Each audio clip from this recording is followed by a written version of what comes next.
पे किसी की रिस्पॉन्सिबिलिटी नहीं रहेगी कि आपका गोल्ड कोई संभाल के रखे, तो आप निकाल के जाना। मेरे साथ ये हुआ था कि मेरे ईयर्स में कुछ नहीं था, मेरे हैंड्स में भी कुछ नहीं था, बट मेरी जो ये गोल्ड की लॉन्ग है इससे इशू हो गया था। इसलिए उन्होंने क्या किया, जो ब्राउन कलर का टेप होता है उन्होंने यहाँ से लेकर यहाँ तक ऐसे रैप कर दिया, पूरा नोज को प्रॉपर क्लोज कर दिया यहाँ से, ये ताकि मेरे नोज पे ना दिखे।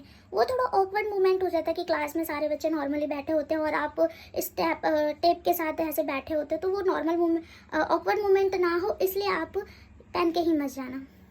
हैंड में कोई रिंग नहीं होनी चाहिए और वॉच नहीं होनी चाहिए। अगर शूज़ पहन के जा रहे हैं तो वो शूज़ ओपन करवाते हैं, तो बेसिकली आप ट्राउज़र में चले जाओ, मेरे अकॉर्डिंग वो ज़्यादा बेटर है। आप भी कंफर्टेबल रहोगे और चेकिंग में इशू भी नहीं आएगा।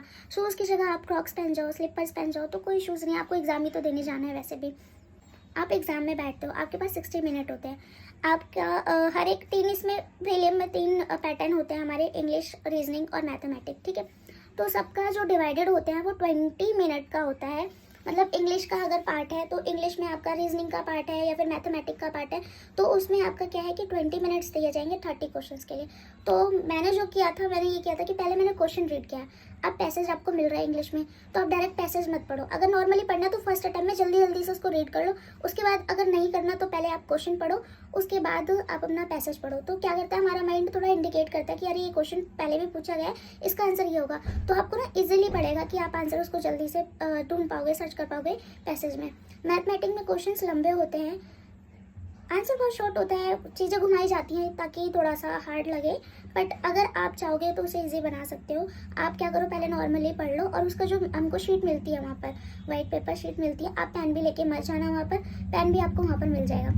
तो आप क्वेश्चन पढ़ना, फटाफट उसको रफली नोट करना कि A B C D जो भी आपको दिया हो एग्जाम्पल के तौर पे कि A फर्स्ट फ्लोर पर रहता है, ये रीजनिंग की मैं बात कर रही हूँ कि A फर्स्ट फ्लोर पर रहता है तो D कौन से फ्लोर पर रहता होगा, तो वो आपको वहाँ पे मेंशन करके ऑटोमेटिकली आंसर खुद ही इंडिकेट करेगा, आपको खुद ही हिट करेगा कि इसका आंसर ये है। तो आपको 60 मिनट्स में ये ध्यान देना है कि आपको टाइम मिल रहा है हर एक पार्ट के लिए 20 मिनट्स, तो उसमें 30 क्वेश्चंस होते हैं, उसको आप कैसे हैंडल करते हो। और फिर 0.25 की आपकी नेगेटिव मार्किंग होती है, तो उसको पूरा एनालाइज करके आपको आंसर भी सही करने होते हैं। जो हमारे आंसर सही हो वो ना गलत हो जाए हमारे गलत आंसर करने की वजह से, तो वो सारी चीज़ें ध्यान रखनी पड़ेगी।